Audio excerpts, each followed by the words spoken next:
Me gustaría daros las gracias por venir aquí a escuchar las enseñanzas, y estoy seguro de que hay muchas otras cosas que hacer, pero las habéis pospuesto, y habéis considerado que es importante el acudir a las enseñanzas.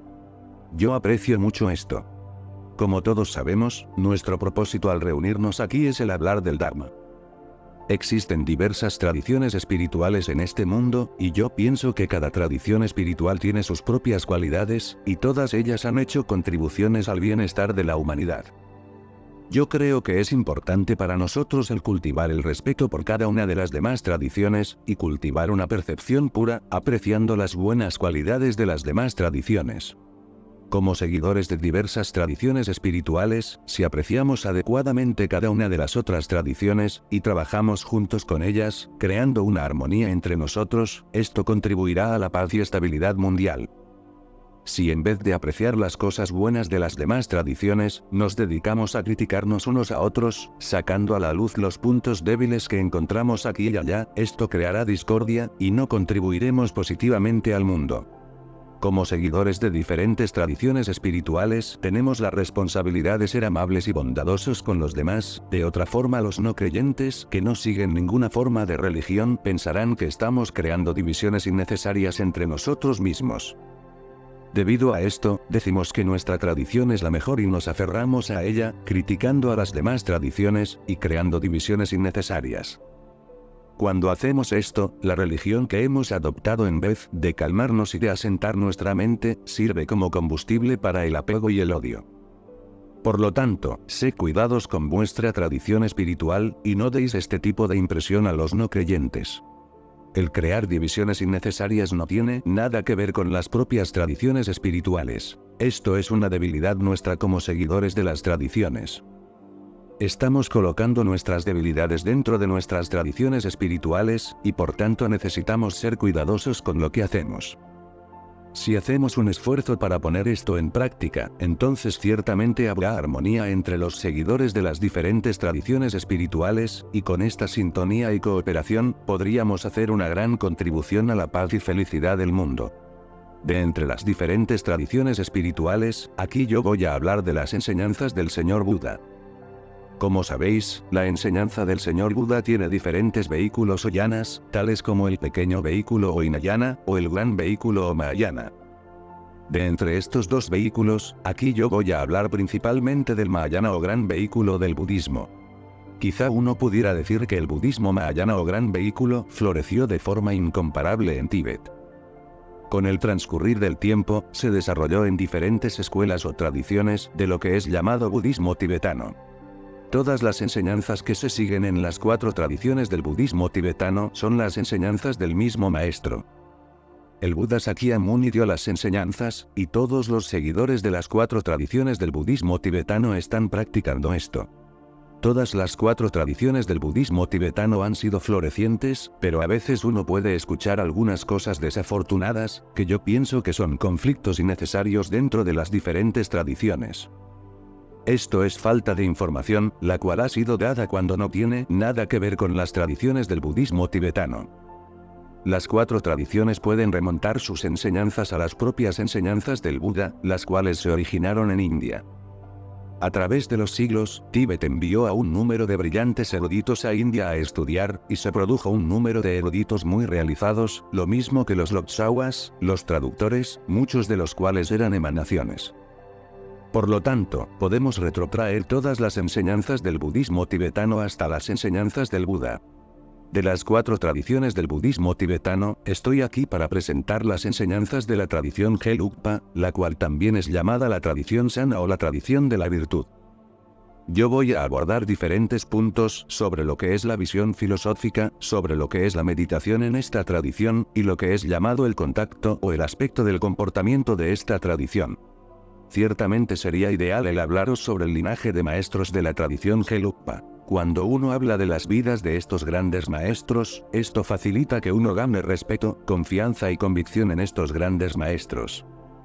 Debido al factor tiempo, y al hecho de que yo soy incapaz de relatar la grandeza de estos grandes maestros del pasado, yo omitiré esto. Pero tengo que hacer una breve mención de Manjushri Lama Tsongkhapa, el fundador de la tradición Gelugpa.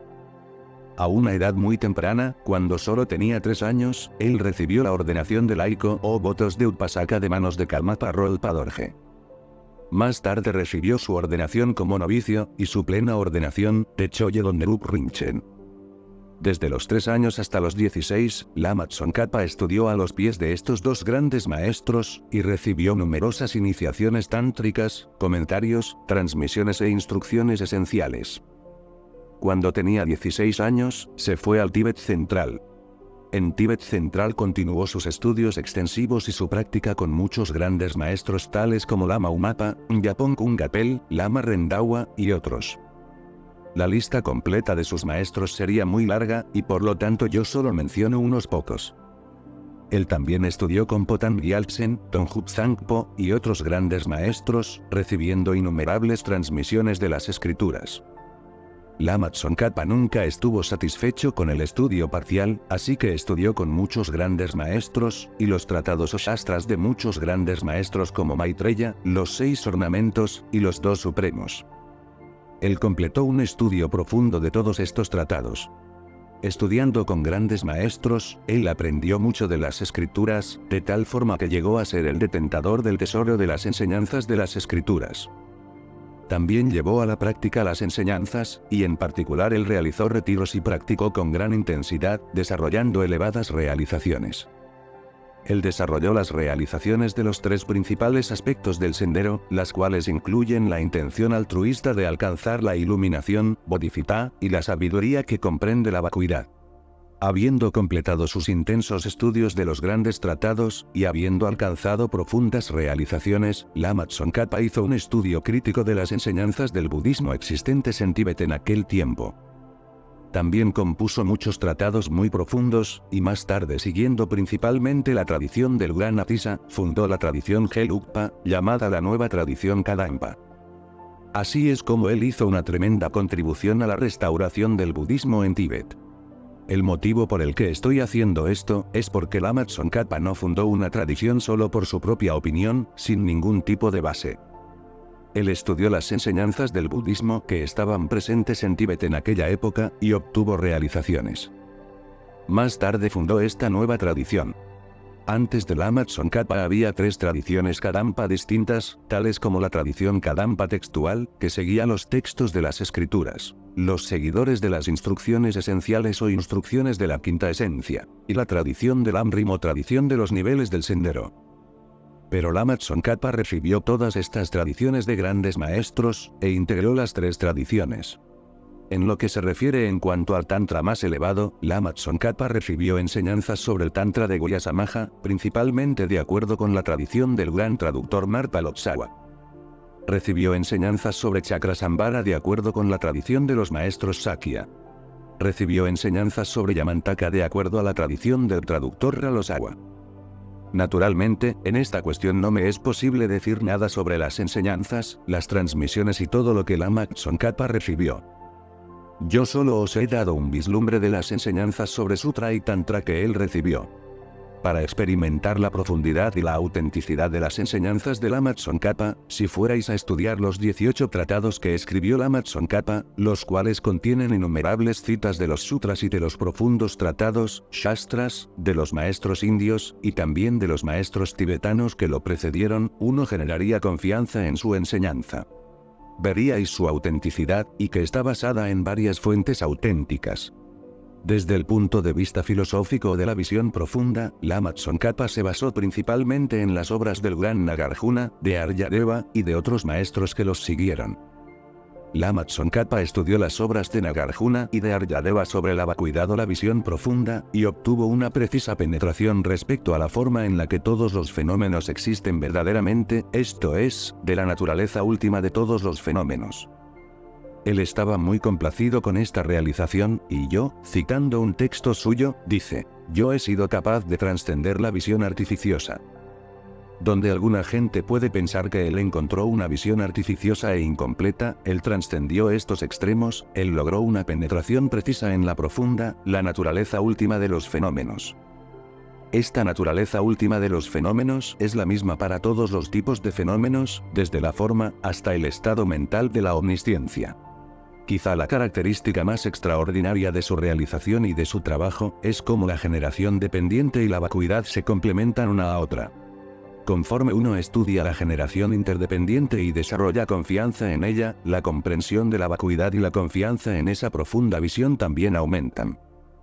En otras palabras, lo que os estoy diciendo es que Lama Tsongkhapa explicó con precisión cómo existen las cosas convencionalmente y, sin embargo, cómo están vacías de una existencia inherente o existencia en y por sí mismas. Él escribió numerosos comentarios, como el comentario a la sabiduría fundamental, y escribió sobre la visión penetrante tal y como uno la encuentra en los textos del Lam-rim. Escribió grandes textos como Desenmarañando el pensamiento, y otros textos que tienen que ver con la profunda visión de la vacuidad. En sus obras sobre la profunda vacuidad, explica de forma precisa cómo la comprensión de la apariencia convencional de los fenómenos ayuda a eliminar el extremo del nihilismo, y cómo la comprensión de la vacuidad elimina el extremo del eternalismo. Esta es una contribución única que hizo Lama Tsongkhapa. En lo referente a la práctica de la meditación, en sus obras Lama Tsongkhapa enseñó los factores que conducen al desarrollo de samatha, o la calma mental, y los factores que conducen al desarrollo de la visión penetrante o vipassana. También se prodigó en la enseñanza referente a los distintos objetos de meditación, y del criterio para juzgar si uno ha obtenido o no la calma mental o la especial penetración. También enseñó cómo identificar los obstáculos que surgen en nuestro camino en la práctica de la meditación, tales como la laxitud y la excitación, y también la forma de contrarrestarlos, eliminando todas las faltas y obstáculos. De hecho, él trató sobre la meditación estabilizada o meditación contemplativa, y sobre la meditación analítica. Él dijo dónde era necesario más meditación analítica, y cuándo realizar meditación en un solo punto o meditación estabilizada. A veces se necesita alternar estos dos tipos de meditación, y él era muy claro también en ese aspecto. Cuando trataba sobre estas materias, él confiaba profundamente en los 5 tratados de Maitreya y en las obras de Asanga, tales como los niveles de los bodhisattvas, y los estados de meditación del maestro Kamalasila. En resumen, Lama Tsongkhapa dijo que si uno quiere cultivar la calma mental o samatha, entonces uno debería principalmente hacer meditación en un solo punto o meditación estabilizada. Si uno quiere obtener penetración respecto a la profunda naturaleza de los fenómenos, entonces uno debería de estar haciendo meditación analítica desde el mismo comienzo. Si uno está interesado en cultivar la especial penetración, entonces uno debería de alternar entre la meditación analítica y la meditación estabilizada. También dijo que si uno va a meditar en tópicos tales como el cultivar nuestra relación con el maestro espiritual, en confiar en la preciosa naturaleza de una vida humana, en cómo una vida está dotada de oportunidad y libertades, y en cómo la vida es transitoria, entonces primero uno debería de hacer meditación analítica. Al final de cada meditación analítica, uno debería de hacer meditación en un solo punto. Era muy claro en cómo meditar en todos y cada uno de los puntos, y como ya mencioné, él enseñó la práctica de la meditación basada en las auténticas obras de Maitreya, Asanga y Kamalasila. Lo mismo que Lama Kuntangsan, él dijo qué tipo de comportamiento se debería de llevar. Este debería de ser de acuerdo a las enseñanzas del Buda. Lama Tsongkhapa también estaba particularmente comprometido con el Vinaya o el aspecto de comportamiento de las enseñanzas. Cualquier cosa que uno encuentre en el Vinaya, o en los textos que tienen que ver con el comportamiento ético o disciplina ética de los monjes, monjas, o practicantes laicos, debiera de ser seguido. De acuerdo a Lama Tsongkhapa, lo mejor que uno podría hacer es el seguir incluso los menores preceptos o comportamiento ético que es mencionado en el Vinaya. Pero si uno es incapaz de hacer esto debido a la predominancia en la mente de las impurezas, o si uno es ignorante con respecto a ellas, o si debido a la falta de comprensión de los preceptos, o por descuido, o por falta de consciencia, uno rompe los votos menores, entonces de acuerdo con el texto del Vinaya, uno debería de realizar purificaciones, y restaurar sus votos. Uno no debería de dejar sus votos rotos tal y como están, sino que se necesita purificarlos y restaurarlos de acuerdo con las enseñanzas del Buda. En resumen, uno debería de estudiar el Vinaya, u otros textos que tienen que ver con las disciplinas éticas, y aprender qué es lo que uno puede hacer, y qué es lo que uno debiera de evitar. Suponiendo que uno haya roto un voto, ¿cómo hace uno para restaurar sus votos? En el Vinaya se encuentra que uno ha de observar sus preceptos o disciplina ética, incluso a costa de su propia vida. Esto fue una introducción. Hoy, el tema principal, tal y como se anunció, es la naturaleza de la mente y la unión de éxtasis y vacuidad. Primero me gustaría hablar sobre la naturaleza de la mente, y haré esto en el contexto de la base, el sendero, y el resultado. Pondré lo mejor de mi parte para ser breve, claro, y conciso. Tengo que decir que todo lo que voy a decir está contenido dentro de las enseñanzas del señor Buda. No puedo hablar de otra cosa más que de lo que Buda enseñó, y que ya habéis oído aquí antes a grandes maestros. A veces podéis escuchar el mismo tipo de enseñanza, pero como el Bodhisattva Shantideva dijo, no tengo nada nuevo que deciros. Lo que haré, será hablar de estas cosas desde dentro de la tradición Gelugpa, tal y como los maestros Gelugpa entendieron y practicaron esto. El Bodhisattva Shantideva también dijo que todos los problemas que uno experimenta, y todos los miedos y frustraciones, al igual que toda la felicidad, todo ello surge de la propia mente de cada uno. La mente es la base para todos ellos. Por seguir citando a Shantideva, él también dijo, la mente es el precursor de todo. Para conseguir la paz y la felicidad mientras uno está envuelto en problemas y sufrimiento, es esencial conocer cómo funciona la mente. De otra forma, no sería posible el alcanzar la felicidad y el liberarse de los problemas. Por esta razón, uno debería de estudiar la mente, y uno debería de proteger su mente. Uno debiera de protegerla y cuidarla. Lama Tsongkhapa dijo lo mismo, que la mente es la base para ambos, para lo bueno y para lo malo. En lo que se refiere a las acciones, existen las tres puertas del cuerpo, habla y mente, pero el cuerpo y el habla están muy influenciados por la mente. La mente es la base primordial, la mente dicta o influencia nuestras acciones físicas y verbales. Todos los grandes maestros como Nagarjuna, Aryadeva y Asanga han afirmado que la mente es la base para ambos, la liberación y la iluminación, y para la existencia cíclica. ¿Qué es la mente? ¿Cuáles son los tipos de mente? De acuerdo con la escuela prasángika madhyamika, la escuela de pensamiento más elevada, hay 6 consciencias o tipos de consciencia. Las 5 consciencias de los sentidos, que son las consciencias del ojo, del oído, de la nariz, de la lengua, y del cuerpo, junto con la consciencia mental. Por lo tanto, de acuerdo a la escuela prasángika madhyamika, existen estos 6 tipos de consciencia. ¿Cómo funciona la consciencia del ojo, o cómo surge la consciencia visual?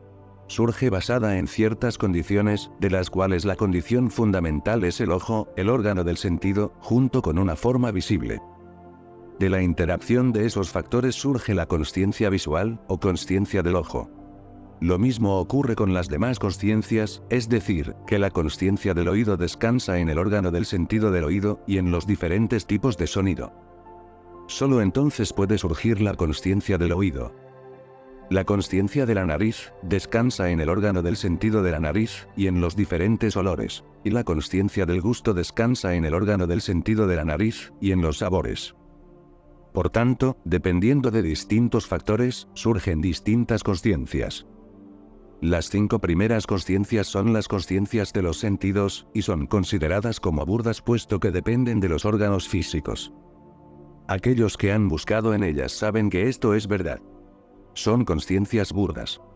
Cuando hablamos de la mente como la base para ambos, para la existencia cíclica y para la iluminación o liberación, uno de hecho está hablando de la 6ª consciencia, la consciencia mental, no de las consciencias de los sentidos. Esta consciencia mental también descansa en ciertas condiciones tales como el órgano de la mente, y de los fenómenos como su objeto. La consciencia mental no es solo una consciencia, tiene formas diferentes. Existen la forma burda de la consciencia mental, la forma sutil, y la forma muy sutil de la consciencia mental. Para ilustrar con un ejemplo, cuando uno medita en la vacuidad, o medita para desarrollar la calma mental, su mente llega a ser más sutil. Cuando uno está en un estado de meditación, la mente ha llegado a un cierto grado de sutilidad. También en los casos de apego y de enfado, normalmente cuando uno los experimenta, estos surgen muy rápidamente, por lo tanto son burdos. También se puede hablar de las formas sutiles del apego y del rechazo. Existen las 80 concepciones, las cuales son, relativamente hablando, más sutiles. En el contexto del Tantra, cuando uno habla de la mente, habla de las 3 apariencias de la mente, que son la apariencia radiante o apariencia blanca, la apariencia radiante roja, y la apariencia negra cercana al logro. Estas son formas sutiles de la consciencia mental, pero la más sutil de todas ellas es la mente de la luz clara primordial. Este es el estado más sutil de la mente. Hacia el final, yo hablaré brevemente acerca de la mente de la luz clara primordial, la cual es el estado más sutil de la mente, en el contexto del Tantra, puesto que nuestro tema es la unión del éxtasis y la vacuidad. Yo tengo que hacer alguna restricción, puesto que pienso que aquí hay personas que no han recibido ninguna iniciación, y por lo tanto el hablar verdaderamente de la unión del éxtasis y la vacuidad es muy difícil. Ambos, maestros y discípulos, estarían rompiendo sus compromisos y sus votos al entrar en el detalle, y crearían las condiciones para ir al infierno. Sin tener una iniciación, si uno escucha enseñanzas sobre Tantra y las practica, uno puede lograr algún logro menor, pero esto no sería de gran ayuda puesto que uno se encontrará en uno de los estados desafortunados de renacimiento. De la misma forma en la que no se puede pensar en extraer aceite del prensar arena, tampoco uno debería de pensar en que sucedan grandes maravillas a través de la práctica tántrica sin haber recibido la iniciación adecuada. Al respecto, y no en el contexto del Tantra, explicaré cómo la mente forma la base para el ciclo compulsivo del renacimiento o samsara, y del nirvana, la liberación o iluminación. Hablar de cómo la mente es la base para que exista la existencia cíclica quizá no sirva de mucha ayuda, pero sí el hablar sobre cómo uno entra en la existencia cíclica, cómo uno entra en este ciclo compulsivo del renacimiento. Tengo que ser muy breve en esto. El maestro Chandrakirti dijo que toda la diversidad que uno encuentra entre todos los seres sintientes y su entorno, es el resultado del karma creado por las acciones de esos seres sintientes. Nos referimos a seres sintientes, en el sentido de seres que tienen la capacidad de sentir y de pensar. Hablando en un sentido histórico, el Buda Sakyamuni, tras haber llegado a estar completamente iluminado, la primera enseñanza que dio en el Parque de los Ciervos, en Benares, fue sobre las 4 nobles verdades. Las 4 nobles verdades no hablan sino de cómo funciona el proceso de caer en la existencia cíclica, sobre cómo romper ese proceso y liberarse de la existencia cíclica. Existen diferentes formas que se pueden seguir para hablar del proceso de entrada en la existencia cíclica, y sobre cómo salirse de la existencia cíclica. Se puede hacer esto hablando de las 4 nobles verdades en general, o en particular, se puede hablar sobre los 12 vínculos de originación dependiente, los cuales explican cómo uno ha llegado a la existencia cíclica, y cómo uno puede salir de la existencia cíclica. El gran Nagarjuna dijo: mientras que hay aferramiento a los agregados físicos y mentales, existirá el aferramiento al ego o yo. Debido a esto, habrá actividad o acción, y debido a todo ello, uno estará en el ciclo compulsivo del renacimiento. Lo que Nagarjuna está diciendo es que mientras uno tenga aferramiento a ambos, al ego y a los fenómenos, uno tendrá una noción de persona, la cual es llamada la visión de la acumulación transitoria. Debido a estos aferramientos uno creará continuamente acciones kármicas, una cadena de acciones kármicas, y estas acciones kármicas le atan a uno al ciclo de los renacimientos compulsivos. Cuando se dice que uno se aferra al ego de una persona, uno siente eso como si fuera una persona que existe en y de uno mismo, existiendo por sí misma, y debido a este aferramiento uno se quiere a sí mismo demasiado. Debido a este aferramiento o actitud de quererse mucho a uno mismo, tienen lugar en la mente de uno muchos otros estados inapropiados de la mente o concepciones. Debido a esto, uno experimenta engaños tales como el apego o el enfado, y bajo su influencia uno crea acciones kármicas. Estas acciones kármicas lo mantienen a uno en la existencia cíclica. Conforme uno crea acciones kármicas, estas depositan impresiones o latencias en nuestro continuo mental. A la hora de la muerte lo que sucede es que los vínculos dependientes del ansia y del aferramiento, el octavo y noveno de los vínculos, activan las acciones kármicas de cada uno. Siguiendo a estas, surge el vínculo de la existencia o el devenir. Por este proceso, tras abandonar este mundo, cuando las acciones kármicas maduran, uno tiene que renacer. Por lo tanto uno nace de 4 formas diferentes, generalmente en el vientre de una madre. Las otras formas son el nacer de huevos, el nacer del calor y la humedad, y finalmente el nacer de forma milagrosa o espontáneamente. Estas son las 4 formas distintas de nacer. A la hora de la muerte, si una acción kármica positiva es activada por los vínculos dependientes del ansia y del aferramiento, entonces uno es capaz de tener un renacimiento afortunado. Pero a la hora de la muerte, si una acción kármica negativa es activada por estos factores, entonces uno tendrá un renacimiento desafortunado. Suponed que uno nace en un estado desafortunado. Hasta que el karma que lo ha hecho caer a uno y renacer allí no se consuma, lo que puede llevar eones, o cientos de años de una vida humana, uno tiene que experimentar ese estado desafortunado de tremendo sufrimiento. Si es activada una acción kármica positiva por los vínculos dependientes del ansia y del aferramiento a la hora de la muerte, entonces uno es capaz de tener un renacimiento afortunado, bien como un ser humano, o como un ser celestial, un deva. Pero si uno nace como un ser humano, lo cual relativamente hablando es un nacimiento afortunado, uno tiene que experimentar problemas humanos. Uno no puede escapar de los problemas. Y si uno renace como un dios o ser celestial en el reino del deseo, esa es, relativamente hablando, una situación muy feliz. Pero aún así, uno ha de experimentar los problemas que tienen los dioses del reino del deseo, y lo mismo sucede con los semidioses, asuras. Suponed que uno nace en el reino sin forma, o en el reino de la forma, en los cuales no existe el sufrimiento del sufrimiento, pero como quiera que uno está en la existencia cíclica, uno debe de experimentar el sufrimiento que lo interpenetra todo, que afecta a lo que es condicionado. No importa el lugar de la existencia cíclica en el que uno haya nacido, ni el tipo de nacimiento, uno siempre está bajo la influencia de las acciones kármicas contaminadas y de las emociones aflictivas o engaños. Por esto es por lo que uno se ve envuelto en dificultades y problemas. En cualquier situación en la que uno se encuentre dentro de la existencia cíclica hay problemas. El gran Nagarjuna dijo, de los 3 surgen los 2. De los 2, 7, y de los 7 surgen 3, 1. La explicación está dada en términos de los 12 vínculos de originación dependiente. Dentro de los 12 vínculos de originación dependiente hay 3 que son emociones aflictivas o engaños, de ellos surgen los 2 vínculos que son acciones kármicas, que son las formaciones kármicas y el devenir. A partir de estas acciones kármicas surgen los otros 7 vínculos tales como el nombre y la forma, el contacto, sentidos, etc. De estos 7 surgen los otros 3 que son engaños. Así es como cuando uno está atrapado en estos 12 vínculos de la originación dependiente, uno experimenta continuamente uno u otro tipo de problemas. No hay ningún tipo de descanso, solo se experimentan problemas de diversos tipos, de forma incesante. De acuerdo al budismo, nadie nos ha arrojado dentro de esta existencia cíclica. Bajo la influencia de las acciones kármicas y de los engaños, uno ha nacido en esta creación problemática. Cuando la mente está juntada con las emociones aflictivas o engaños, uno entra en todo tipo de dificultades y problemas. Si uno tiene que buscar un creador para todo esto, ese es la propia mente. La propia mente es el creador de todo. A veces uno escucha que las acciones kármicas contaminadas y los engaños son quienes crean la vida que uno experimenta. También se podría decir que la mente de cada uno es el creador. La mente de cada uno siempre ha estado juntada con las acciones kármicas contaminadas y los engaños.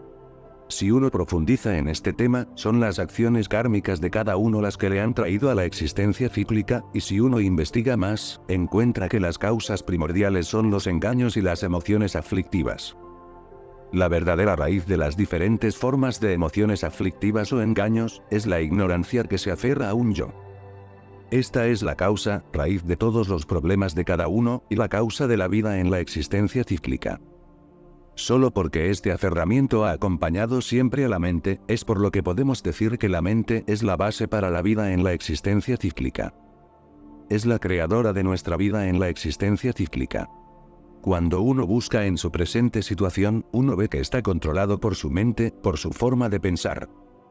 Su mente ha sido controlada o dominada por las impurezas o emociones aflictivas, tales como el apego y el enfado. Debido a que su mente no está bajo su control, uno está cautivo de su propia mente, y la propia mente está cautiva de las impurezas. Así es como uno encuentra todas las dificultades. Es como un niño que es muy bonito pero echado a perder. Las impurezas y las emociones aflictivas han echado a perder a la mente, por decirlo así. Cuando los niños se encuentran con malas compañías, aprenden malos comportamientos, y cuando vemos a esos chicos pensamos lo triste que es su forma de comportarse. En cierto sentido, las impurezas y los engaños han hecho con nosotros lo mismo que sucede con esos niños echados a perder. La mente ha sido echada a perder en gran medida, y por eso es por lo que se oye hablar de gente que se suicida. Cuando uno se detiene a pensar en por qué harían esto, no encuentra respuesta. Esto nos parece algo inconcebible. La clave del asunto es que uno no ha tenido el control sobre su propia mente, y la mente ha sido quien mandaba. La mente está dominada por las emociones aflictivas, y por eso es por lo que uno llega a dicho extremo. Cuando las impurezas dominan nuestra mente, uno se encuentra haciendo muchas acciones no apropiadas, y a veces, dependiendo del engaño que surja en la mente, en ese momento, es como si uno se hubiera vuelto loco. Uno no parece comportarse como lo hace habitualmente, y actúa de una forma que no debiera. Uno debería de avergonzarse de hacer esas cosas, pero se llega a carecer de toda vergüenza.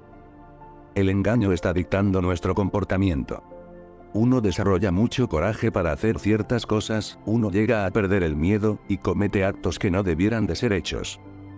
Esta es la forma en la que las impurezas dictan nuestras acciones, y nos fuerzan a hacer aquello uno realmente no debería de hacer. Cuando los engaños surgen en la mente de uno, y dictan nuestro comportamiento, todas nuestras acciones se convierten en negativas. Uno no puede esperar que sean creadas acciones positivas, estando bajo la influencia de los engaños. Como dijo el gran Nagarjuna, esas acciones que surgen del apego, del rechazo, y de la ignorancia, son acciones negativas. Las acciones que surgen del desapego, del no rechazo, y de la ausencia de ignorancia, son acciones positivas. Porque lo que Nagarjuna nos está diciendo es, que si uno actúa bajo el imperio de los engaños, uno no puede esperar crear paz y felicidad. La paz y la felicidad no vienen de las acciones creadas bajo la influencia de los engaños. Si uno realmente quiere una paz y felicidad genuinas, y que su vida discurra apaciblemente, uno necesita disciplinar su mente, debería de dominar su mente. Cuando uno domina su mente, la vida llega a ser mucho mejor, y uno experimenta paz y felicidad. Como sabemos, hay mucha gente que no cree en el renacimiento, o en una vida antes y después de esta vida. Pero también están aquellos que creen en las vidas anteriores y en las futuras, y entre estos están aquellos que piensan que los tibetanos, cuando mueran, volverán a renacer como tibetanos, etc. Esta es su forma de pensar, y yo no tengo nada que decir al respecto. Si como alguien que cree en el renacimiento, uno acepta esto como el hecho de que son las buenas o las malas acciones de cada uno las que deciden el tipo de renacimiento, uno no puede permanecer satisfecho por el hecho de que tenga suficiente comida, ropa o cobijo. Uno necesita examinar, necesita mirar en su interior y preguntarse dónde irá uno cuando muera. ¿Qué tipo de renacimiento conseguiré? Es muy importante para uno el plantearse esta cuestión, y el encontrar la respuesta a esta pregunta. En cierto modo, la existencia de vidas previas ha llegado a ser un problema para mucha gente, y ellos encontraban difícil el creer en esta idea. En el budismo, en los profundos tratados y textos, se dan diversos razonamientos para establecer la existencia de las vidas previas, y también de las futuras. Uno necesita el tener un cierto conocimiento de la lógica y de la metafísica budista para abordar estos razonamientos, que muestran cómo la causa substancial de la consciencia es el momento precedente de experiencia, o la familiaridad o intimidad que uno ha tenido en el pasado, y para entender cómo estas razones establecen la teoría del renacimiento. De otra forma, uno bien pudiera no aprehender la idea. No voy a entrar en estos razonamientos, pero quisiera aprovechar la oportunidad para mencionar que hay un claro indicio de que ha habido vidas anteriores. Por ejemplo, entre las personas de la misma nacionalidad hay algunos que son de apariencia agradable o hermosos, y otros mucho menos agraciados. Estas diferencias tienen que tener causas y condiciones, no pueden acontecer sin causa. Por lo tanto, cuando uno busca los antecedentes previos de este cuerpo físico, llega al vientre materno. Uno no puede crear acciones kármicas buenas o malas en ese estado, por tanto no puede decir que las acciones en el vientre de la madre fueron la causa. Esto indica una existencia previa, y ayuda a sostener la idea de que ha habido vidas anteriores. Uno también encuentra diferencias entre nosotros, como por ejemplo en los negocios, que para unos son muy prósperos y florecientes, mientras que otros se arruinan. Son los mismos negocios, con el mismo esfuerzo, y con actuaciones similares, pero aún así hay una gran diferencia en cuanto al éxito. Uno encuentra diferencias similares entre los hijos de la misma familia. Unos son muy agraciados y con éxito, mientras que otros son menos agraciados y tienen menos éxito. Por lo tanto, todas estas diferencias que uno se encuentra, han de tener causas y condiciones como base. En esta vida, uno puede emplear la misma cantidad de esfuerzo en la misma tarea, y sin embargo hay grandes diferencias en cuanto a sus resultados. Cuando uno observa esto, encuentra un fundamento para la existencia de las vidas pasadas, que proviene de lo que uno hizo en el pasado.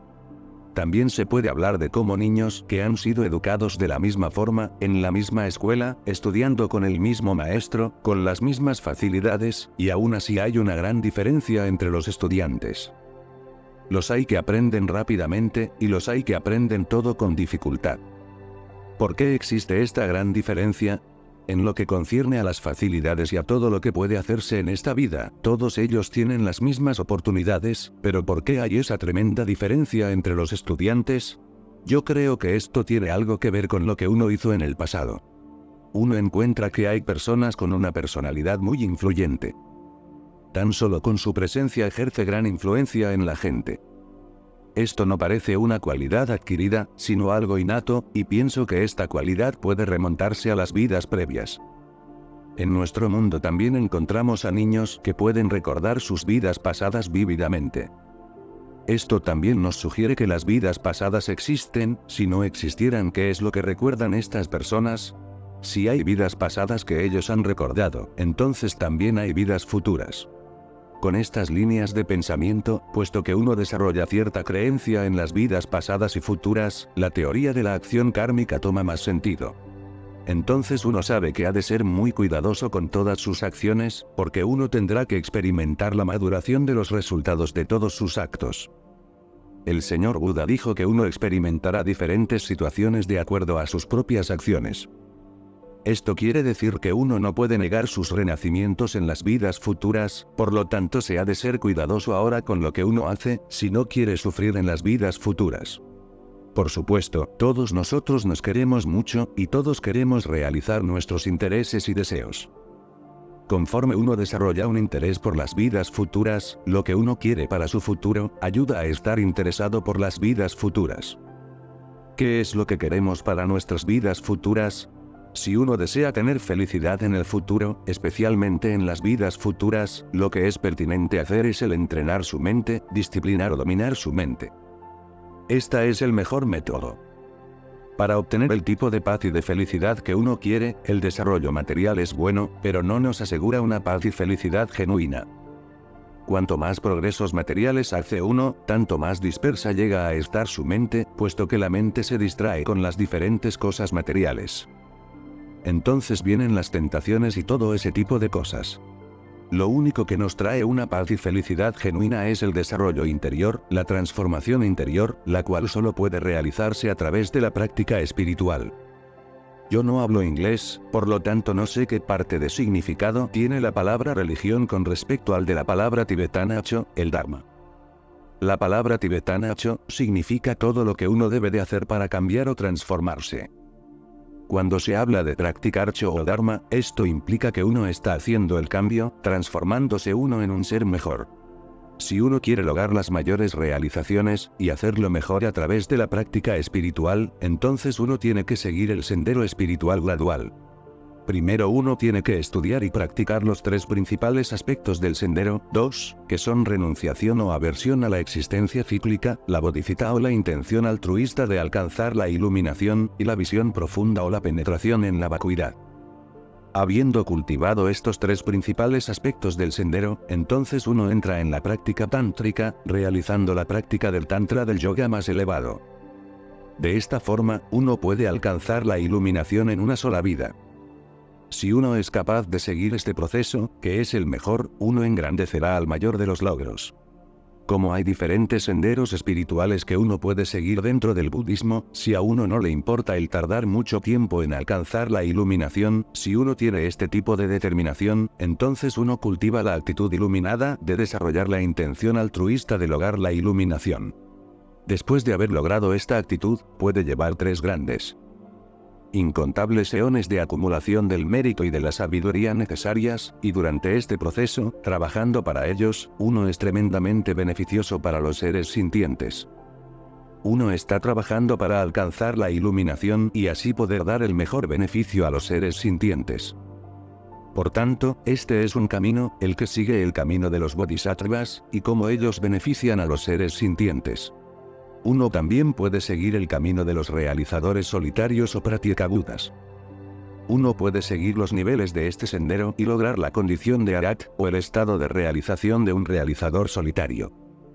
Si esto no parece apropiado, entonces uno puede seguir los niveles del sendero de un oyente o Shravaka, el cual lleva a sus estados de liberación. Estos son los distintos senderos, uno está ante muchas opciones. Uno elige, y entonces sigue el sendero hasta su destino. Más tarde hablaré muy brevemente de estos diferentes senderos, sobre cómo uno puede alcanzar la iluminación en tan solo esta vida. También hablaré sobre cómo lograr la liberación de un realizador solitario, y sobre cómo lograr la liberación de los oyentes o Shravakas. También otro punto muy importante es cómo integrar la práctica espiritual en la vida diaria. ¿Cómo uno puede practicar el Dharma al mismo tiempo que hace su vida diaria? También hablaré brevemente de eso. La forma en la que uno integra su práctica espiritual en la vida cotidiana es en el contexto de lo que llamamos los 5 senderos. De estos 5 senderos, el primero de ellos es llamado el poder de generar el pensamiento, lo que es el poder de la motivación. Tanto que sea para una práctica espiritual o para una actividad mundana, es importante el reflexionar sobre qué es lo que uno quiere hacer primero, y entonces elaborar un buen plan. Haciéndolo de esta forma, las cosas van mucho mejor. En términos de práctica espiritual, cuando uno se levanta por la mañana necesita generar la motivación de que uno se esforzará mucho en la práctica del Dharma en esta vida, en este año, en este mes, y especialmente hoy. Uno no empleará su vida solo para acumular comida, ropas y casa, sintiéndose satisfecho solo con eso. Uno trabajará para alcanzar la iluminación para beneficio de todos los seres sintientes, que es el tipo de motivación más elevado. Esto es llamado el poder de la motivación. Cuando uno se levanta por la mañana, debería de tener un momento para generar la motivación adecuada, para hacer que todas sus actividades diarias sean útiles en un sentido espiritual. El segundo sendero es el poder de la semilla blanca, que significa la purificación de las negatividades y la acumulación de energía positiva. Aquellos que se han comprometido a hacer ciertas prácticas importantes, tienen que realizar primero las prácticas preliminares, tales como el Ngondro. La práctica del Ngondro consiste en el poder de esta semilla blanca. Incluso aunque no se tenga la intención de hacer esas importantes prácticas, se pueden hacer prácticas preliminares tales como las postraciones, la circunvalación, el hacer ofrendas, etc. Esto constituye el poder de la semilla blanca. La práctica de las 7 ramas supone la purificación de las acciones negativas y la acumulación de energía positiva. Uno puede practicar las 7 ramas y hacer a la vez purificación y acumulación de mérito. El tercer poder es llamado el poder del familiarizarse o intimar. Esto quiere decir que si uno tiene a la renuncia como su práctica principal, uno hace su práctica, y posteriormente uno desarrolla más intimidad con la renuncia. Esto es llamado el poder del familiarizarse. Si uno lo que quiere es cultivar la bodhisattva o intención altruista de alcanzar la iluminación, conforme uno practica, se desarrolla más intimidad con esa actitud iluminada. Pero uno puede estar meditando en la deidad, y a través de esa meditación uno desarrolla más y más intimidad con la deidad. Esto se aplica a cualquier otro tipo de práctica. El cuarto poder es el poder de aplicar el antídoto o medidas contrarias. Si nuestra intención es el eliminar la actitud de quererse a uno mismo o egocentrismo, según esta actitud surge en la mente, uno debería de contrarrestarla. Uno necesita retarla. Cuando cualquier forma de engaño, como el enfado o el apego, surjan en la mente, uno no debería de dejarlos ahí, sino que debería de retarlos plantándoles cara y enfrentándose a ellos. Esto es llamado el poder de la aplicación de los antídotos. Por supuesto, el mejor método es el procurar que ninguna forma de engaño surja en nuestra mente. Esto es lo mismo que decir que la prevención es mejor que la cura. Una vez que el engaño ha surgido en nuestra mente, es difícil el volver a controlarla. Si uno tiene atención y se da cuenta de que el apego y el enfado están a punto de surgir en la mente, uno puede pararlo e impedir que surjan.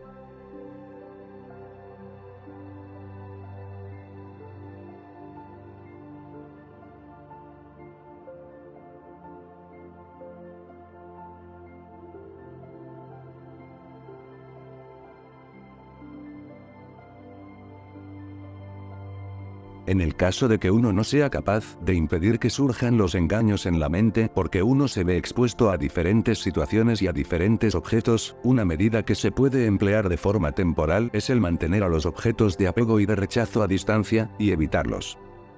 Por lo tanto, uno de los métodos empleados es el recluirse en soledad, apartándose de los objetos de engaño.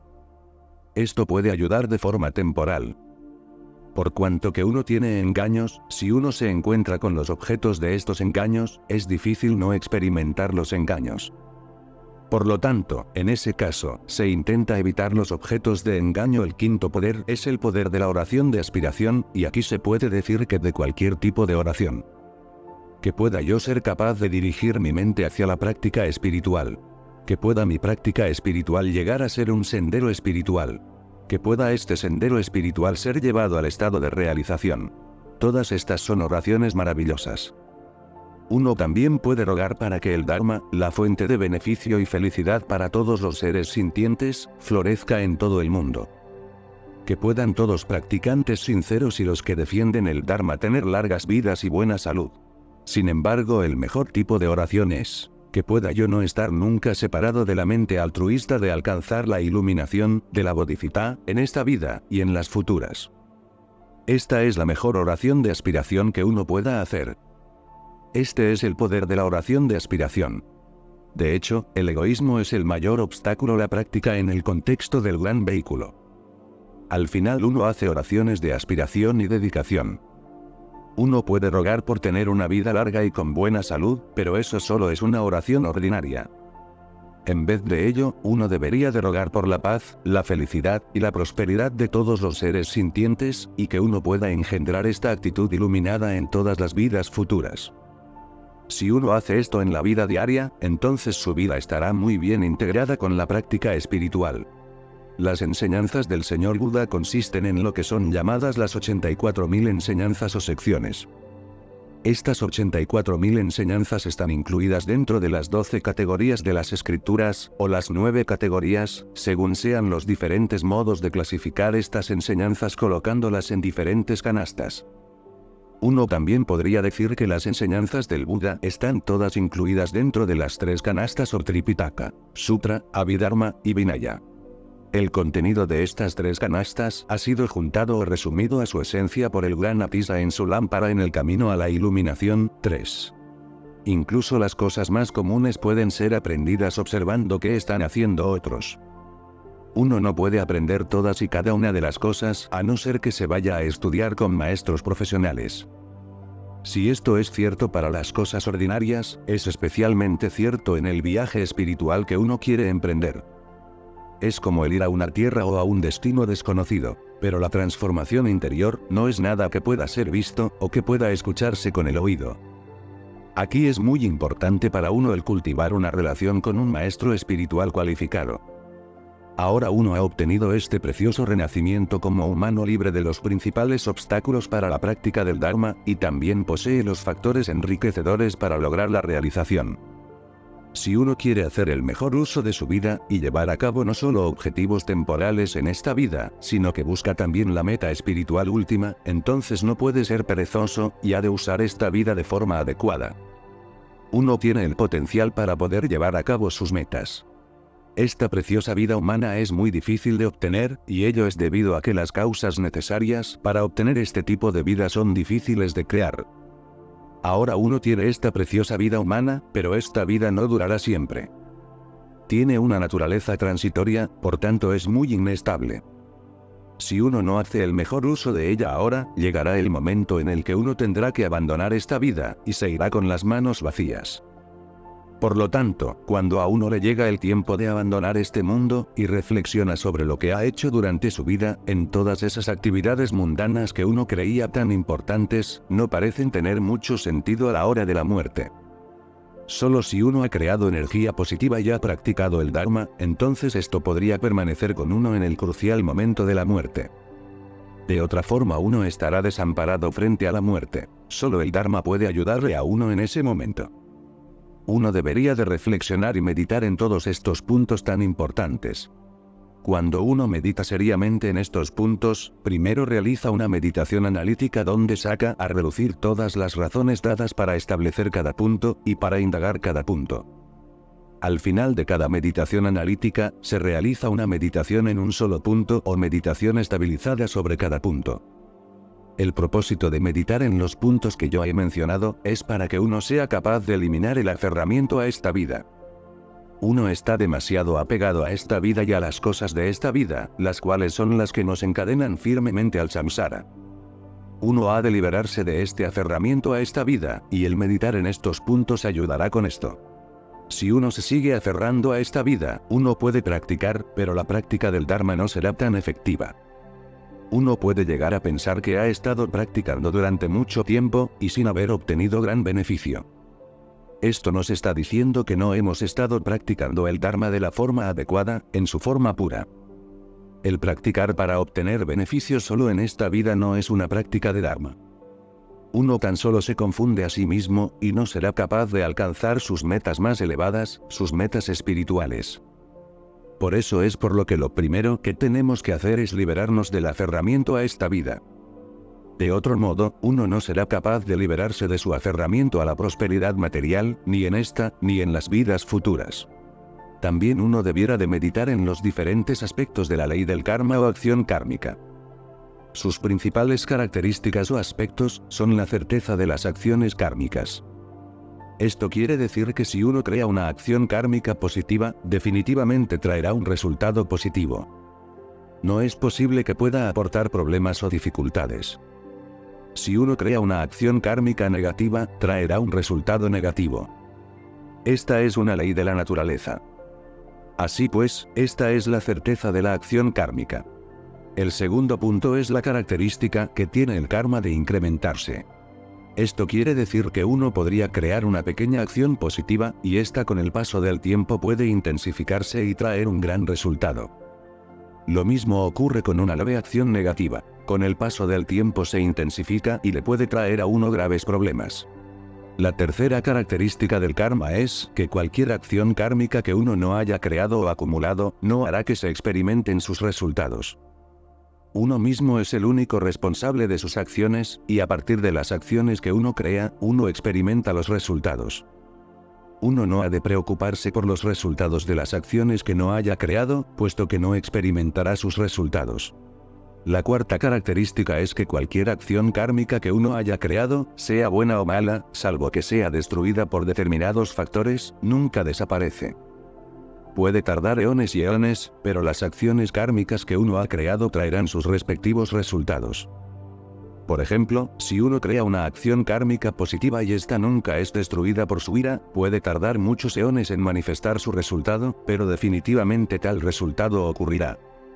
Similarmente, si uno realizara una acción negativa, y uno no aplicara los 4 antídotos para purificar estas acciones kármicas, con el paso del tiempo, y cuando se den las condiciones apropiadas, madurará en su resultado negativo. Así es como funcionan las acciones kármicas. Gracias al meditar en estos diferentes aspectos del karma uno desarrolla la confianza en la infalibilidad de la acción kármica. Uno también necesita contemplar los diferentes aspectos del sufrimiento en la existencia cíclica, los sufrimientos generales de la existencia cíclica, y los sufrimientos particulares de la existencia cíclica. El propósito de meditar en las diferentes formas de sufrimiento, junto con la forma de actuar de las acciones kármicas, es para ayudarle a uno a cortar con el aferramiento a la prosperidad material, y a los placeres ordinarios de la vida en la existencia cíclica. Respecto a los sufrimientos de la existencia cíclica, uno debería de tenerles una aversión similar a la que experimenta una persona enferma, que sufre náuseas con solo ver la comida. En el presente, puesto que uno considera la prosperidad como el poseer una magnífica casa, uno llega a estar apegado a ella, deseando tener el mismo tipo de casa. Pero uno ve los automóviles que tienen otros, y entonces uno los desea para sí. No hay nada malo en el apreciar la belleza de una cosa, pero cuando uno desarrolla el apego, eso ya es otra cuestión. Uno necesita trabajar con su propia mente y sus apegos hacia las cosas materiales de la existencia cíclica. Si uno es capaz de desarrollar la misma actitud que mantiene un preso, que en verdad quiere salir de la prisión, que está cansado de pasar aunque sea un solo día más en ella. Si se comienza a generar ese tipo de aversión y renunciación hacia la vida en la existencia cíclica, entonces uno está comenzando a desarrollar una aversión adecuada hacia la existencia cíclica, lo que es una cualidad espiritual muy importante. Esto es igual para los tres tipos de practicantes. En primer lugar, uno ha de desarrollar una aversión hacia la vida en la existencia cíclica. Uno no debería de sentirse apegado, ni siquiera a la mejor de las prosperidades materiales, ni a los mejores de los objetos de la existencia cíclica. Una vez que uno ha generado la renunciación, entonces si es que decide seguir el sendero de los oyentes Shravaka, necesita generar una aspiración genuina de buscar la liberación de los Shravakas. Si uno desarrolla esa aspiración genuina, uno ya está en el camino de la acumulación de un Shravaka, y la práctica principal consiste en los tres entrenamientos superiores: el entrenamiento en la disciplina ética, la concentración y la sabiduría. Gracias a realizar los tres entrenamientos superiores, uno progresa a través de los niveles del sendero, tales como los caminos de la preparación, la visión, la meditación y el no más aprendizaje. Cuando uno logra el camino del no más aprendizaje, uno consigue la liberación de los oyentes. Tras haber generado la renunciación, si uno está interesado en seguir el sendero que lleva a la liberación de los pratyekabuddhas o realizadores solitarios, primero ha de cultivar una aspiración genuina buscando esa liberación. Cuando uno experimenta esa aspiración de forma genuina, ya está en el camino de la acumulación del vehículo de los realizadores solitarios. De nuevo, la práctica es la misma, los tres entrenamientos superiores. A través de esta práctica uno progresa a través de los restantes caminos, tales como el de la preparación, la visión, la meditación y el no más aprendizaje. La principal diferencia entre los realizadores solitarios y los oyentes es que los realizadores solitarios tienen que acumular mucho más mérito o energía positiva. Esto lo realizan principalmente en el camino de la acumulación. Hablando de forma general, todos los seres sintientes tienen el gran potencial de llegar a obtener la completa iluminación si se cultivan sus causas, lo que es llamado la naturaleza de Buda. Pero yo hablé de aquellos que están temporalmente inclinados hacia los senderos de los oyentes, o hacia el sendero de los realizadores solitarios. De acuerdo a sus inclinaciones, lo primero que han de hacer es seguir los respectivos senderos que llevan a los consiguientes estados de liberación. Una vez que han alcanzado estos estados, entonces pueden pasarse al sendero del gran vehículo esforzándose para obtener la iluminación suprema. Para afirmar este argumento de que todos nosotros tenemos la naturaleza de Buda, tal y como he citado, se dice que la naturaleza de la mente es la luz clara, y nunca ha sido impura. Las impurezas están temporalmente en nuestra mente, son tan solo adventicias. No han contaminado la naturaleza pura de la mente, por eso es por lo que uno tiene ese gran potencial de crecimiento.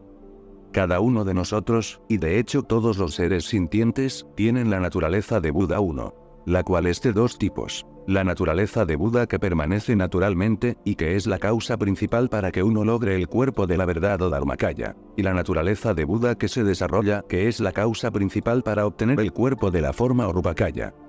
Maitreya ha afirmado que si uno se esfuerza consistentemente, será capaz de experimentar la propia naturaleza de Buda, y de alcanzar los logros espirituales.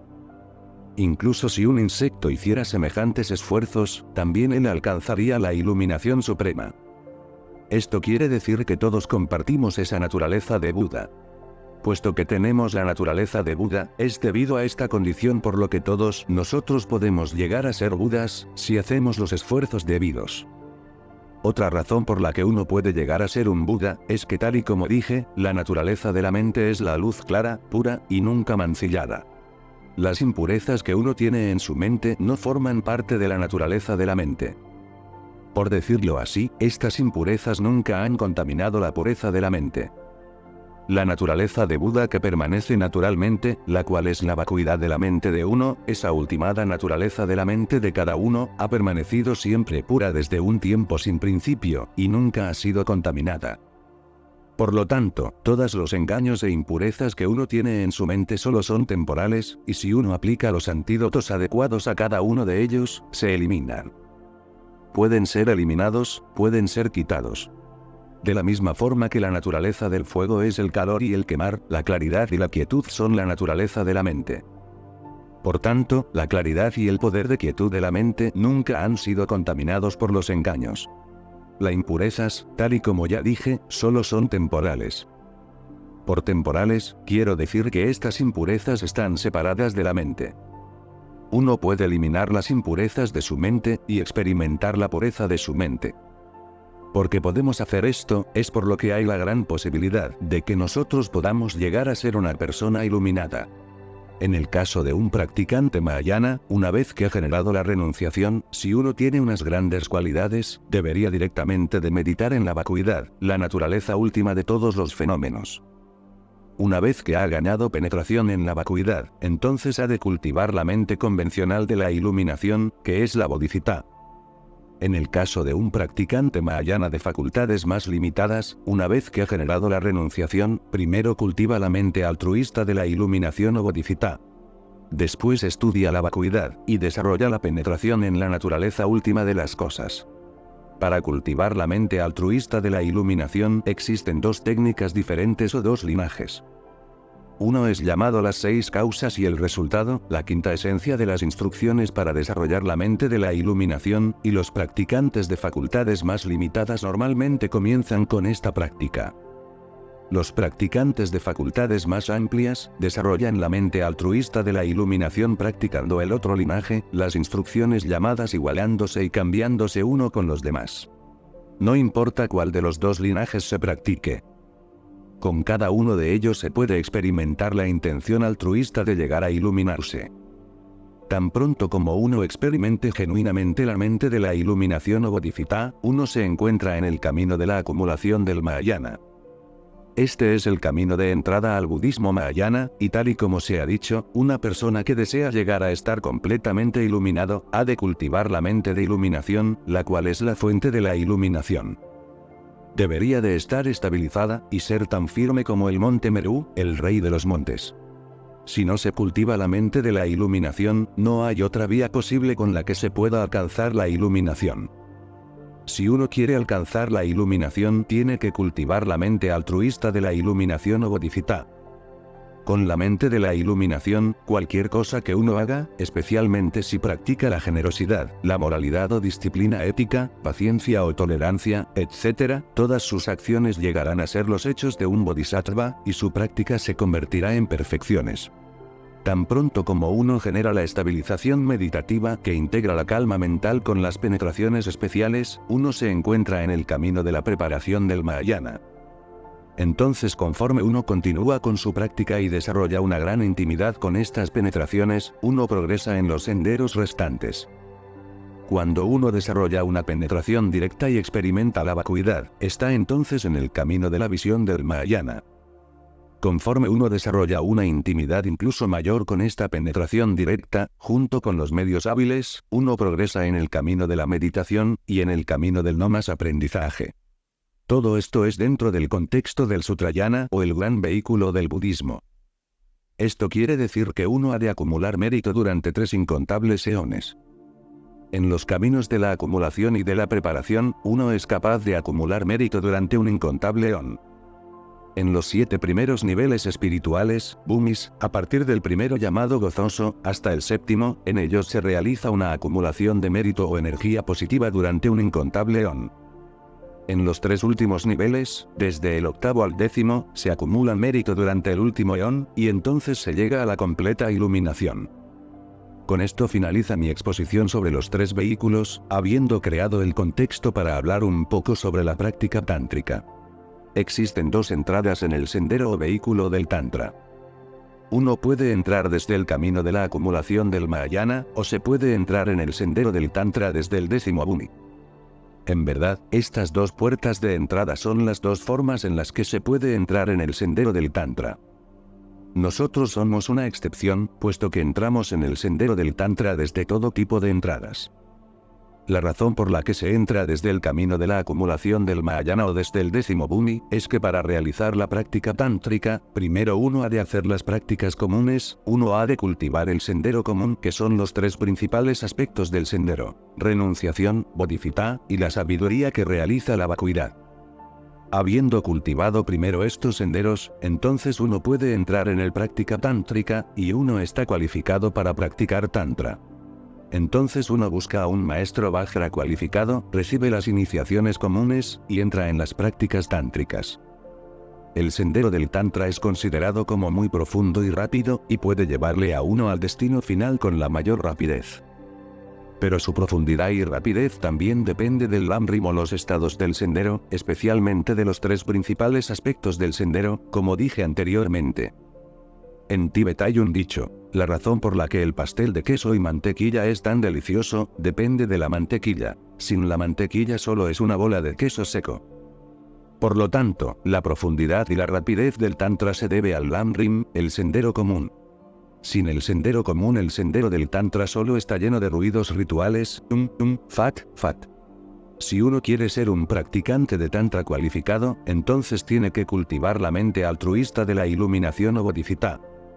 Cuando la bodhisattva está presente de manera genuina en el continuo mental, uno está preparado para el camino de la acumulación del Mahayana.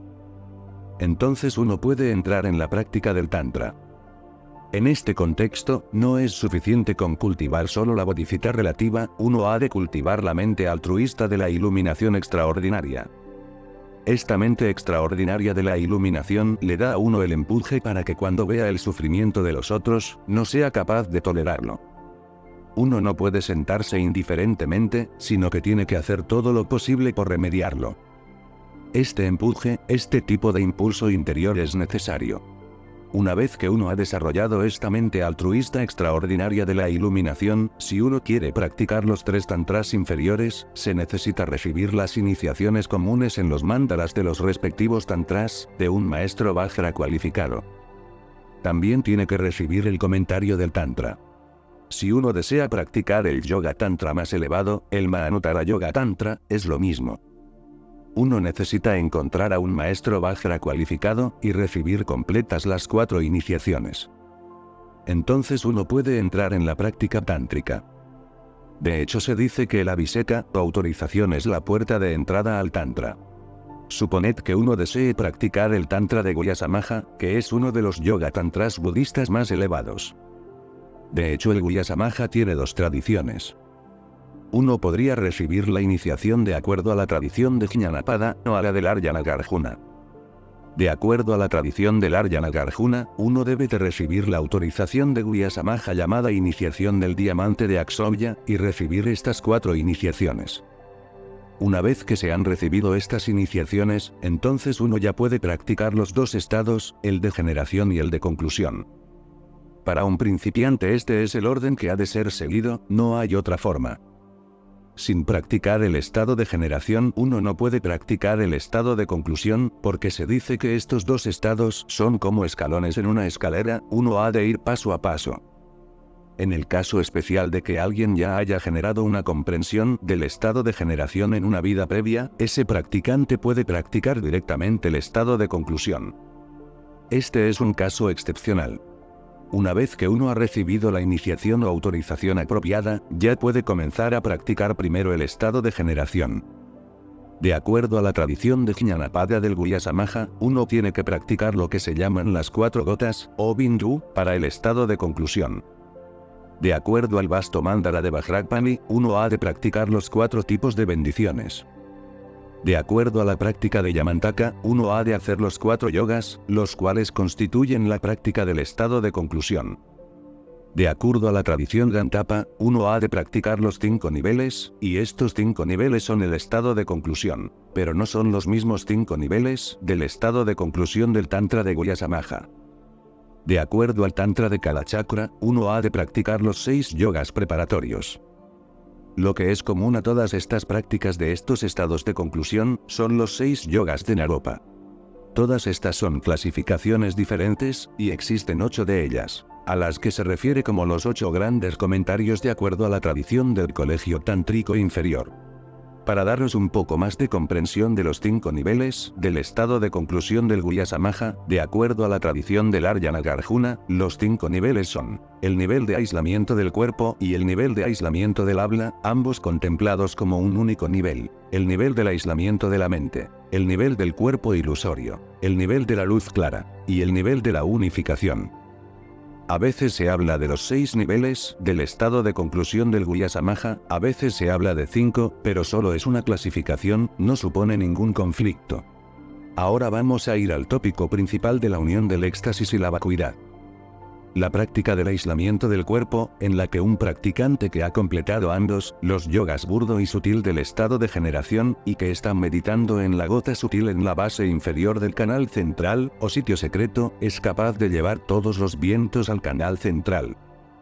Existen las 3 fases de la entrada, la permanencia, y la disolución de los vientos en el canal central o nadi.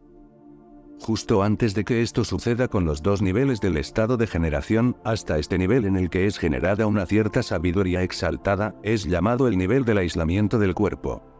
En el nivel de aislamiento del cuerpo en el estado de conclusión del Guhyasamaja, de acuerdo a la tradición del Arya Nagarjuna, en el estado de equilibrio meditativo uno está meditando en el éxtasis de la sabiduría no dual y en la vacuidad. Esta es la experiencia primaria a este nivel de práctica. En el período de post-meditación, cuando uno sale de ese estado de meditación, uno intenta ver todas las apariencias de cualquier objeto que experimente, como el éxtasis de la naturaleza no dual y de la vacuidad. También durante el período de post-meditación, en este nivel, uno experimenta esta unión del éxtasis no dual y de la vacuidad en la forma de deidades. ¿Qué significa el aislamiento del cuerpo? El cuerpo, por supuesto, se refiere a nuestro propio cuerpo, el cual está compuesto de diferentes constituyentes, como los 5 agregados psicofísicos. Estos constituyen la base del aislamiento, y es de la apariencia ordinaria y de la actitud de aferramiento ordinaria de la que está aislado el cuerpo del practicante, de la apariencia ordinaria y de la actitud ordinaria de aferramiento. Esto es hecho a través de la práctica del yoga de la deidad, en la que uno aparece como bajo la forma de la deidad o deidades, y se ve a sí mismo como la deidad, no como un ser común. Esta es la explicación etimológica del término aislamiento del cuerpo. El siguiente es el aislamiento del habla, y en ese nivel uno visualiza en el corazón del practicante la sílaba del mantra, o el círculo del mantra, intentando traer los vientos de la parte superior e inferior del cuerpo dentro del canal central. Allí uno realiza la sabiduría de la apariencia. Cuando uno experimenta esta sabiduría, y cuando uno es capaz de disolver los vientos en la indestructible gota dentro de su corazón, tras este evento está el límite del aislamiento del habla. La explicación etimológica del término aislamiento del habla, de lo que el habla está aislada, es de la percepción ordinaria y del aferramiento al habla. En este nivel, la inspiración, la permanencia del aliento, y la expiración de la respiración no son percibidas como el flujo ordinario, sino que se percibe como el sonido del mantra de las 3 sílabas, Om Aum. El fluir de la respiración o el habla, no es visto como algo ordinario, sino que resuena de forma natural como las 3 sílabas. Aquí la práctica principal es la recitación diamantina, y también las 2 formas de disolver los vientos en el canal central. Existe la disolución gradual, y la disolución espontánea. Uno también puede contar con ayuda exterior. A través de estas técnicas o métodos uno lleva los vientos dentro del canal central hasta el corazón, y se disuelven en la gota indestructible, donde uno experimenta el éxtasis de la sabiduría no dual y de la vacuidad. Desde este punto, hasta que uno obtenga el cuerpo ilusorio impuro, todo este nivel es de aislamiento del habla. Para experimentar la ejemplar luz clara del nivel del aislamiento de la mente, uno ha de llevar todas las energías de los vientos dentro de la gota indestructible. Para hacer esto uno necesita el concurso de una consorte cualificada. Por consorte cualificada se entiende que es una consorte que también ha recibido las iniciaciones comunes, y que también ha cultivado los 3 aspectos del sendero común. A través de la ayuda de la consorte, uno lleva la totalidad de los vientos dentro de la gota indestructible, y experimenta la ejemplar luz clara del aislamiento de la mente. Si los 2 practicantes que se están ayudando de esta forma no están cualificados, entonces el resultado es una actividad sexual común, no sucederá nada que tenga que ver con realizaciones en el Dharma. La ejemplar luz clara no surgirá, por lo tanto ambos practicantes han de estar cualificados. Si uno practica de la forma que yo he descrito, y a través de una de las dos formas de disolver las energías de los vientos del cuerpo, uno va a través de todos los estados del proceso de disolución que ocurre a la hora de la muerte. Uno también ve los 8 signos distintos que indican la disolución de los elementos, constituyentes, etc. Conforme esto sucede, esta es la práctica interna, uno también experimenta 4 tipos de gozo debido al flujo de la gota desde lo alto de la cabeza bajando hasta el extremo del órgano secreto. Cuando la gota alcanza el extremo del órgano secreto, uno experimenta un gozo espontáneo, y esta mente gozosa es usada para penetrar y experimentar la vacuidad, la naturaleza última de los fenómenos. Así es como uno experimenta el éxtasis no dual y la vacuidad. Conforme la gota llega al extremo del órgano secreto, uno necesita retenerla allí, y este es un punto crucial de la práctica. Al final de esta disolución, uno experimenta la mente de la luz clara, la cual es la mente primordial, la sutil luz clara de la mente. Esta mente gozosa de la luz clara es usada para penetrar y experimentar la vacuidad.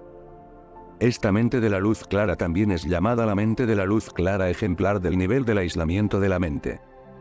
Conforme uno continúa con la práctica, uno experimenta la vacuidad directamente, la primordial, la sutil mente de la luz clara experimenta la vacuidad directamente, y en ese momento la luz clara se convierte en el significado de la luz clara. En el caso de la gente normal, es en el momento de la muerte cuando existe la oportunidad de experimentar la primordial, la sutil mente de la luz clara cuando se manifiesta en la muerte. Pero en el caso de los yogis y meditadores, a través de sus yogas y de su meditación, son capaces de experimentar la mente de la luz clara primordial, lo cual es un caso excepcional. Por lo tanto, a través de las prácticas que ya mencionadas, cuando uno experimenta la mente de la luz clara ejemplar del nivel del aislamiento de la mente, en ese momento, aún no está experimentado la vacuidad directamente o al desnudo, aún hay lo que es llamado la imagen de la vacuidad, una imagen genérica. Gracias a una combinación de práctica esta imagen genérica es eliminada, y uno tiene una experiencia directa. Esta experiencia es llamada la sabiduría espontánea que experimenta la vacuidad directamente, o el significado de la luz clara. Habiendo alcanzado este estado, la mente de la luz clara ejemplar del aislamiento de la mente, uno aún está establecido en un estado meditativo. Cuando uno surge de esa meditación, obtiene el cuerpo ilusorio impuro. Según uno continúa su práctica, y vuelve a entrar en el estado meditativo, cuando uno es capaz de obtener una experiencia directa de la vacuidad, la sutil y primordialmente de la luz clara. Experimentando la vacuidad directamente, se logra el significado de la luz clara. Cuando uno surge de ese estado de meditación obtiene el cuerpo ilusorio puro. Por tanto, la unificación del cuerpo ilusorio impuro y de la mente de luz clara primordial, con el cuerpo ilusorio puro y la mente del significado de la luz clara, es llamado la unificación de cuerpo y mente, o la cosa extraordinaria, el Gonata. Me gustaría parar aquí. Tendremos un breve período de meditación antes de la sesión de preguntas y respuestas. Un gran maestro tibetano ha dicho que aunque exista la meditación en el estado de generación, la meditación en el yoga del gurú es insuperable. No hay mejor meditación que esta. Aunque hay muchas formas de recitación, el hacerle súplicas a nuestro gurú es la mejor de ellas. Os contaré una pequeña anécdota. Cierta vez un lama le dijo a su discípulo que meditara en su maestro, pero el discípulo recibió la información de forma confusa. Él pensó que el lama le decía que se visualizara a él mismo sentado sobre la cabeza de su lama. Su lama era calvo, y el estudiante terminaba cayendo. El discípulo se aproximó a su maestro y le dijo que no sabía cómo sentarse sobre su cabeza calva, porque siempre terminaba cayendo.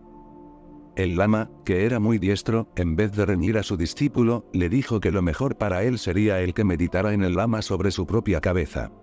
La meditación en el gurú de uno, o en su maestro, es la meditación suprema. Muchos grandes maestros del pasado han estado de acuerdo en esto. Pienso que esta sería una gran oportunidad para nosotros de meditar en su santidad el Dalai Lama, nuestro gurú raíz, puesto que vamos a recibir la iniciación de cada chakra de él.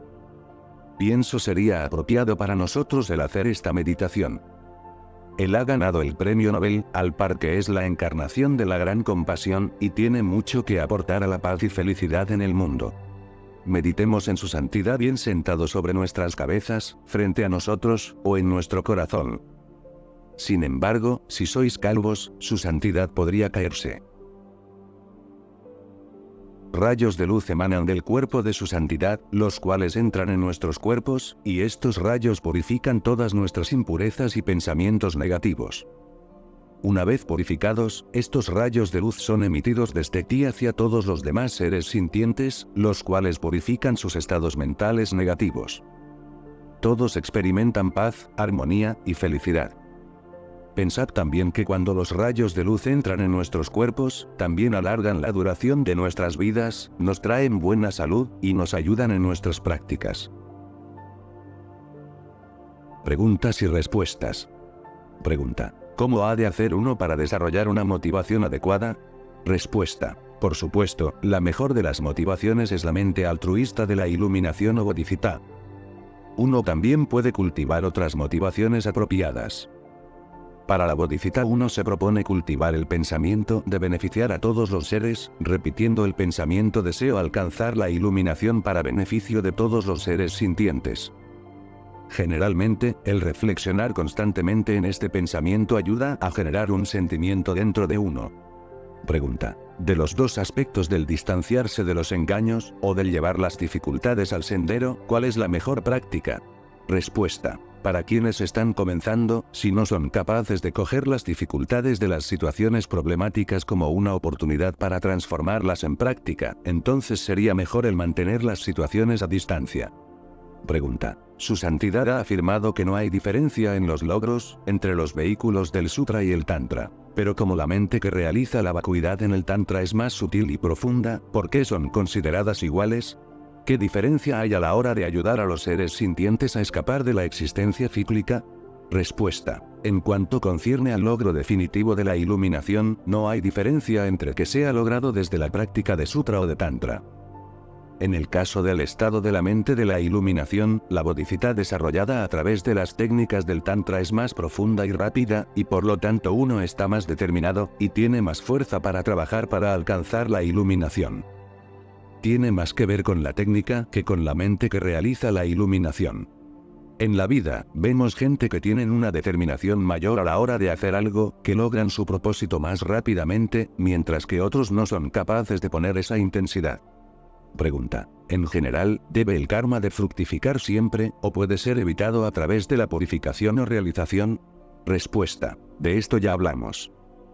Sí, a través de la purificación uno purifica su karma y puede evitar el experimentar sus resultados, o a través de la realización es posible que uno no tenga que experimentar los resultados de cierto karma.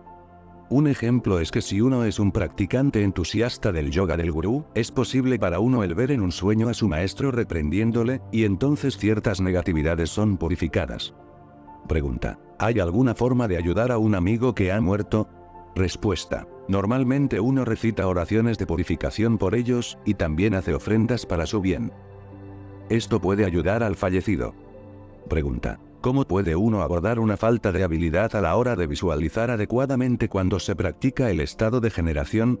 Respuesta: uno debe de tomar en consideración sus propias habilidades, y uno no puede esperar que su visualización sea perfecta al comienzo.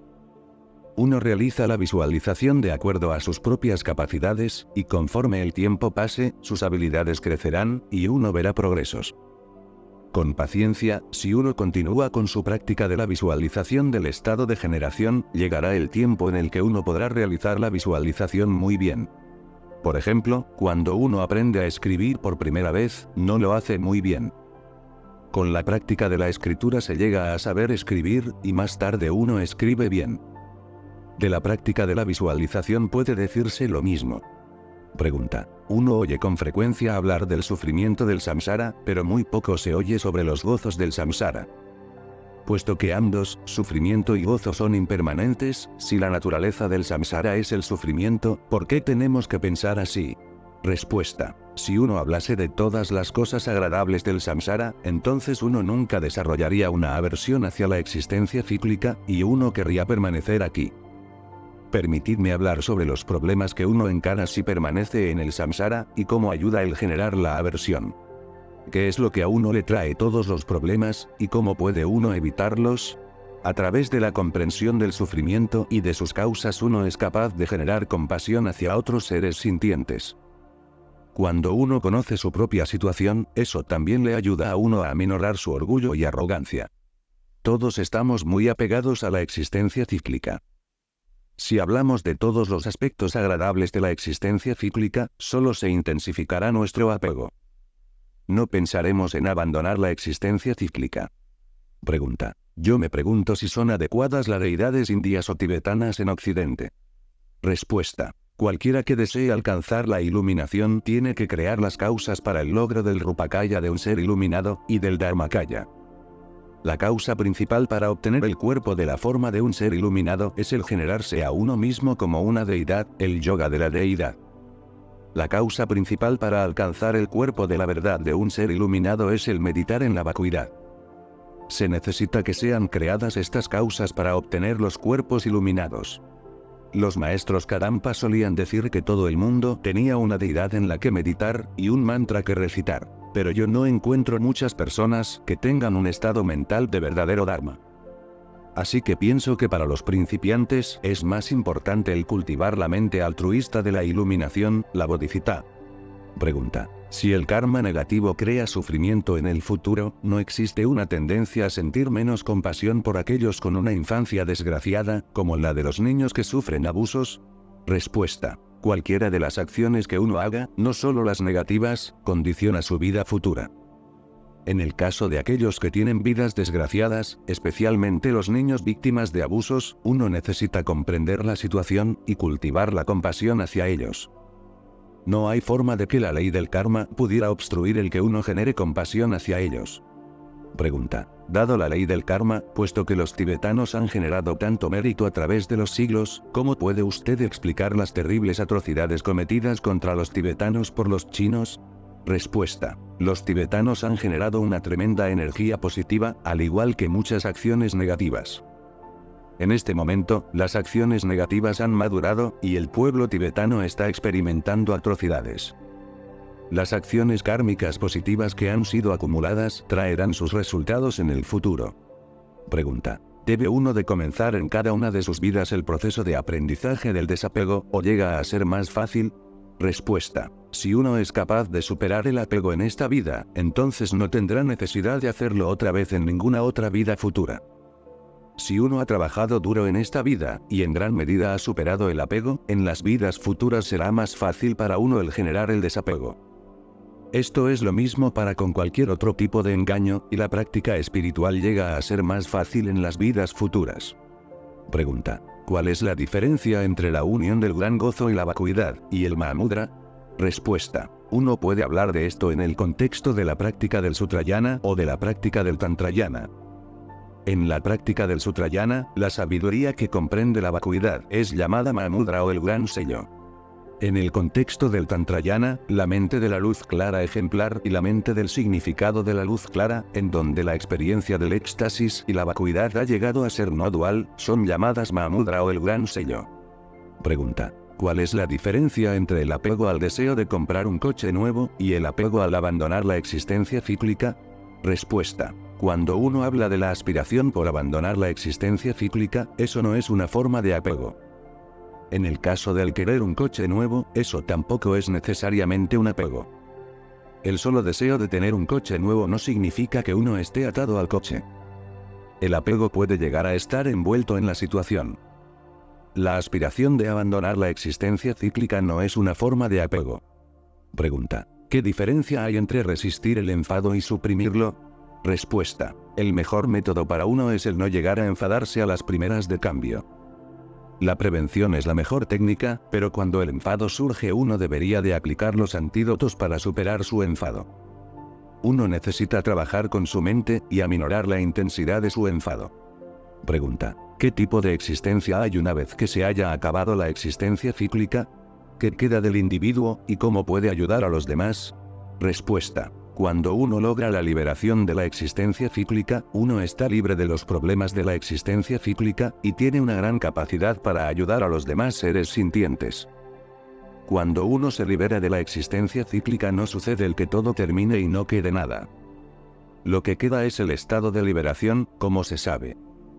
Estando en el estado de liberación, uno tiene la capacidad de ayudar a otros seres sintientes, al contrario que ahora en el que uno es arrastrado por la corriente de los engaños. Dos personas inmersas en la corriente de un río no pueden ayudarse una a otra a salir del río, solo alguien que esté en la orilla puede hacerlo. Por lo tanto, el estar en el estado de liberación es parecido a quien está ahora sin problemas, y entonces puede ayudar a los demás de forma efectiva. Como ya mencioné, para lograr los estados de liberación uno ha de seguir o bien el sendero de los oyentes, o el de los realizadores solitarios. Si uno quiere lograr la perfecta iluminación o budeidad, entonces ha de cultivar la mente de la iluminación. Pregunta: ¿cómo pueden los animales hacer buenas obras para obtener un renacimiento como humano? Respuesta: los animales están en una situación muy difícil, pero pueden tener la oportunidad de obtener un renacimiento humano. Si en sus vidas anteriores han acumulado acciones positivas, entonces tienen el karma positivo para renacer como un ser humano. Sin embargo, como animales, es difícil para ellos el crear las causas para un renacimiento humano. Pregunta: yo nací católico, y he mostrado respeto al Dios cristiano. ¿Es apropiado el transferir esta reverencia al Señor Buda? Respuesta: sí, puedes hacer eso. Pregunta: ¿por qué surge la ignorancia? Respuesta: desde tiempo inmemorial hasta ahora, la ignorancia ha estado con nosotros. Yo ya he hablado de nuestro aferramiento al yo, al igual que al yo de los fenómenos, que son diferentes formas de ignorancia. De estas dos formas de ignorancia surge el apego, el odio, y las otras formas de los engaños. Estas otras formas de los engaños fortalecen a la ignorancia, y esta a su vez fortalece a los demás engaños. Es como lo de la gallina y el huevo, es difícil decir quién vino primero.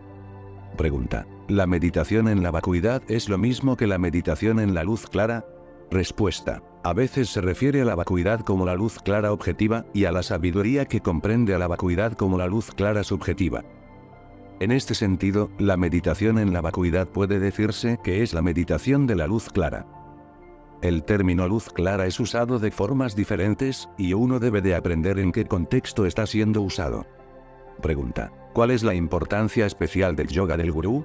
Respuesta: el gurú o guía espiritual es la fuente de todo logro espiritual. Es a través de las bendiciones y de la inspiración de nuestros gurús como uno progresa a través del sendero y de los estados. Por esto es por lo que el yoga del gurú o la práctica de cultivar el guía espiritual es tan importante. Pregunta: ¿es suficiente con la práctica de Dzogchen, o necesitamos practicar otras cosas antes del Dzogchen? Respuesta: yo no he estudiado Dzogchen, por lo tanto no soy la persona indicada para contestar a esa pregunta.